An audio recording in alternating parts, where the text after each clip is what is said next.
want to know the facts. Now, friends, I'm just an average American. But I'm an American. And some of the things I see in this country of ours make my blood boil. I see people with foreign money. I see Negroes holding jobs that belong to me and you. Now, I ask you, if we allow this thing to go on, what's going to become of us real Americans? I've heard this kind of talk before, but I never expected to hear it in America. This fellow seems to know what he's talking about. What are we real Americans going to do about it? You'll find it right here in this little pamphlet. The truth about Negroes and foreigners.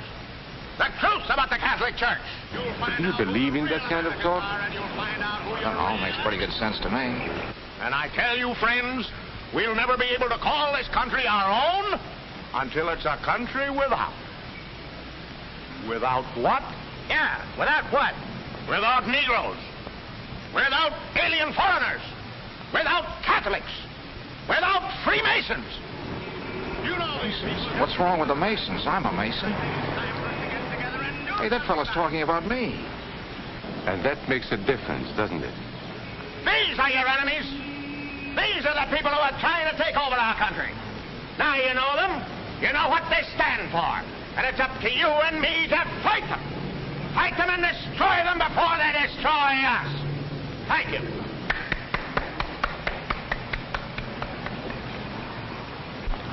Before he said Masons, you were ready to agree with him. Well, yes, but he was talking about... What about those other people? But in this country, we have no other people. We are American people. What about you? You aren't American, are you?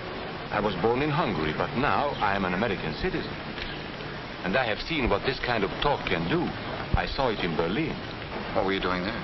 I was a professor at the university. I heard the same words we have heard today. But I was a fool then. I thought Nazis were crazy people, stupid fanatics.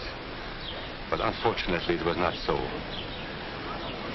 You see, they knew that they were not strong enough to conquer a unified country. So they split Germany into small groups. They used prejudice as a practical weapon to cripple the nation. Of course, that was not easy to do. They had to work hard to do it. You see, we human beings are not born with prejudices. Always they are made for us. Made by someone who wants something. Remember that when you hear this kind of talk. Somebody is going to get something out of it.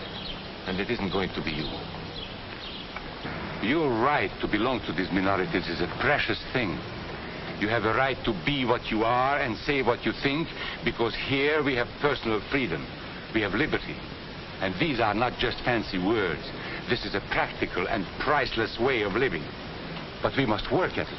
We must guard everyone's liberty, or we can lose our own.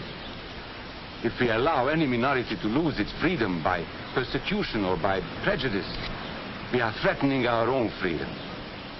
And this is not simply an idea. This is good, hard common sense.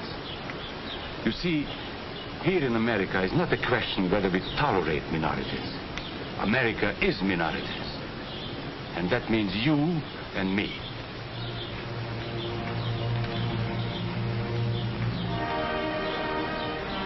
So let's not be suckers.